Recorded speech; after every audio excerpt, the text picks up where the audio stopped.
Assalamualaikum warahmatullahi wabarakatuh.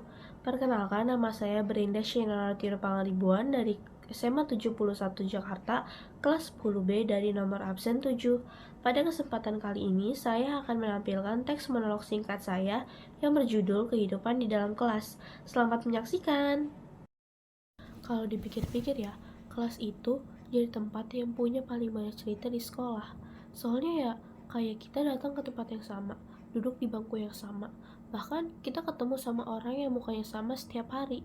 Tapi setiap hari itu justru diisi dengan kejadian-kejadian aneh yang kita nggak pernah duga setiap harinya. Nah, menurut aku, jawabannya tuh karena di setiap kelas itu nggak ada cuma satu sifat. Jadi kayak di dalam setiap kelas, isi orangnya tuh beda-beda.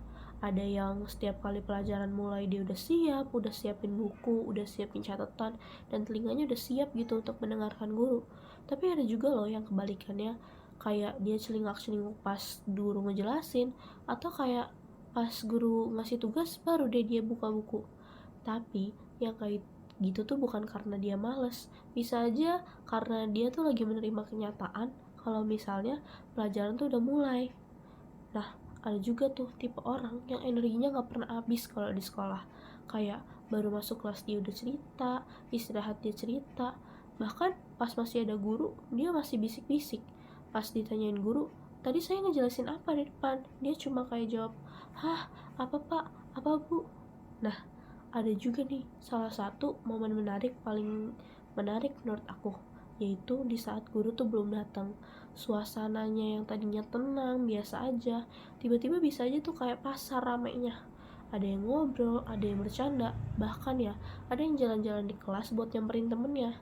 Tapi waktu suara langkah kaki guru mendekat ke pintu, suasananya tuh langsung berubah. Yang tadinya berdiri langsung duduk, yang tadinya bercanda langsung siap-siap buku. Terus yang jalan ke tempat temennya tiba-tiba udah balik ke mejanya sendiri. Padahal beberapa detik sebelumnya suasananya masih kayak pasar. Belum lagi kalau misalnya ada tugas kelompok. Menurut aku ya, pasti setiap kelompok tuh punya ceritanya masing-masing. Kayak ada yang langsung kerja dan bagi-bagi tugas, ada yang aku kerja apa aja deh, gak apa-apa gitu. Ada juga tipe ngeselin yang pas tugasnya udah selesai, dia malah baru nanya, udah selesai belum tugas kita? Padahal ya, dia udah tahu persis kalau misalnya tugasnya udah selesai dan dia gak berkontribusi apa-apa. Tapi, meskipun bikin kesel kayak gitu, tetap aja momen-momen itu tuh bikin kelas kita jadi berwarna.